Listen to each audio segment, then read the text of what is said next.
Touch of Malice is one of those guns that I feel flew under the radar for a lot of people. It recently got some really powerful buffs this season, and it's a weapon that I don't see a lot of people using.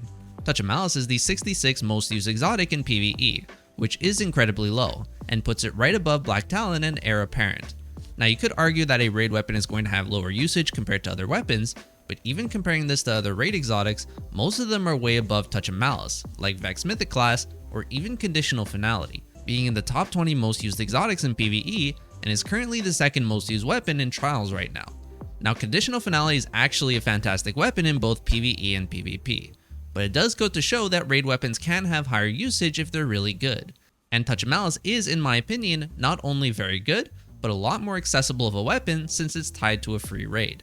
And I think a lot more people need to try this weapon out.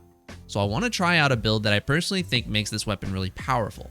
Now before we go on to that, if you do end up enjoying the video, feel free to leave a like. It does help the channel and the video a lot.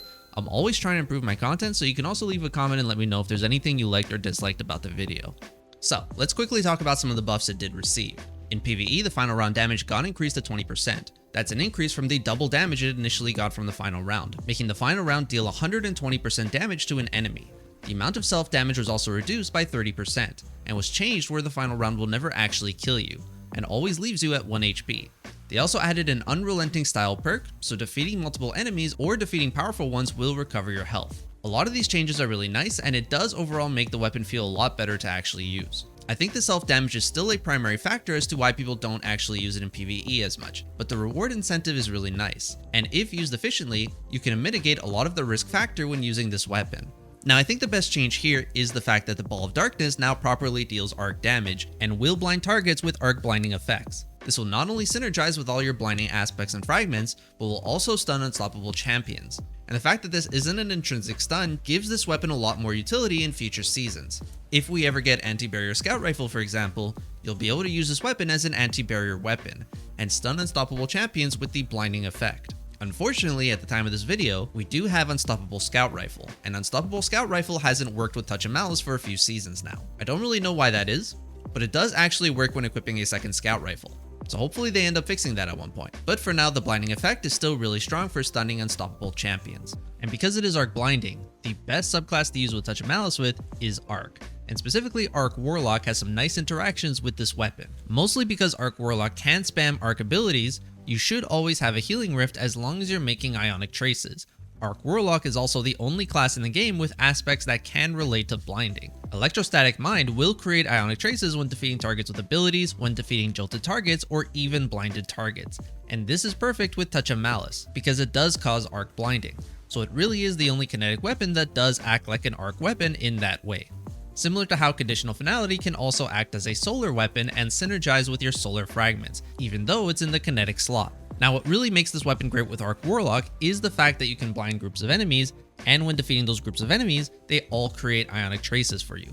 And you want to create those ionic traces with Warlock, because you want those supercharged arc souls, and being amplified will increase the rate of fire of those arc souls. These will also create ionic traces on defeats, because these do count as arc abilities. So you have a lot of ways to create ionic traces with this build, and it frees up your weapon slots for additional arc weapons. And that's really the best part about using this weapon. The Arc subclass is the only subclass in the game that actually has fragments specific to Arc special weapons. Spark of Beacons, for example, will create blinding explosions on Arc special weapon final blows while amplified. What's great about it being Arc special weapons is that those hold some of the most powerful special weapons in the game.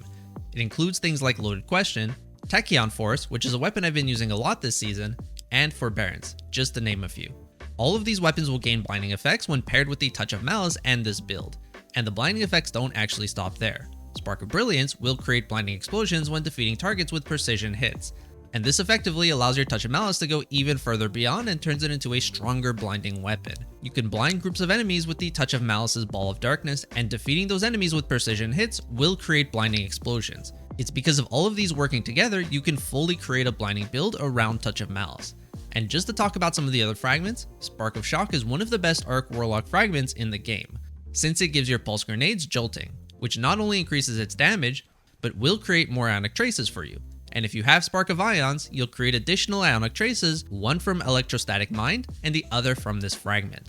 This will all contribute towards the amount of abilities you can effectively use with this subclass.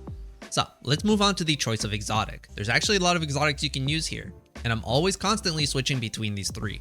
The first one I want to talk about is the Vesper of Radius. Now this is a great choice because it does further tap into the blinding playstyle. This will add shockwaves to your rift that will blind any targets entering your rift. This will also grant rift energy when surrounded. So the idea of this exotic is to use your rift aggressively. Activating it near enemies will blind them, give you rift energy back, and create ionic traces when defeating them. It's a cool exotic, but you do have to be careful when using this in higher tier content, because you don't always want to put yourself deliberately next to enemies like that. Touch of Malice is also a long range weapon. So as synergistic as it is, it's also a little bit anti-synergy since you don't want to use Touch of Malice on enemies directly in front of you. I think the usefulness of this exotic is going to depend heavily on the content you are doing. There are certain activities where this playstyle will work very nicely, and others where it just won't work at all. Something that I think is a little bit more reliable is Fallen Sunstar. This is just a straight buff to all of your ionic traces, and will grant ability energy to any teammates around you. This to me has been the best Warlock exotic since its debut, and is super efficient in all content. You'll likely never have to worry about any ability uptime using this, which is great because Touch of Malice really appreciates those healing rifts to properly utilize. And the last exotic I want to talk about, which is one that I think is the most interesting here, is the Chromatic Fire. Now Chromatic Fire actually does a few things here for Touch of Malice. The main perk will basically add a dragonfly effect to kinetic weapons, and this alone is really nice on the Touch of Malice because it is a precision based weapon, so you'll have a much easier time hitting precision hits with it. Chromatic Fire recently got a nice change to it. It now applies subclass debuffs to an enemy after an explosion, and the debuff is dependent on the subclass used. On Arc, it will actually apply blinding to nearby enemies after a precision defeat, meaning that it will allow for a further blinding playstyle when using this exotic. You'll effectively be able to apply blinding just for getting precision defeats, and use the Ball of Darkness to apply even more blinding. And all of these targets will create ionic traces when defeating them. This is basically the Spark of Brilliance fragment just for free on Touch of Malice, and it frees up your fragments for other options, like Spark of Resistance, which is a great survivability fragment that gives you 25% damage resistance when surrounded. This is an exotic that I've been using a lot in this build, and I think this is what makes Touch of Malice so fun to use right now. It basically turns it into an arc weapon, and it really does add a lot to this weapon. I think I would prioritize using this first, and then make other builds around the exotics depending on what type of content you're doing, since all three of these exotics perform really well when using this weapon. I'm going to leave a Chromatic Fire dim link in the description. If anybody wants to try this out, feel free to use the link below, and let me know what you think of the build. If you thought the video was helpful, leave a like, as it does really help the channel a lot, and consider subscribing if you like this type of content. Again, I'm always trying to improve my content, so let me know if there's anything you liked or disliked about the video. Thanks for watching, and have a good one.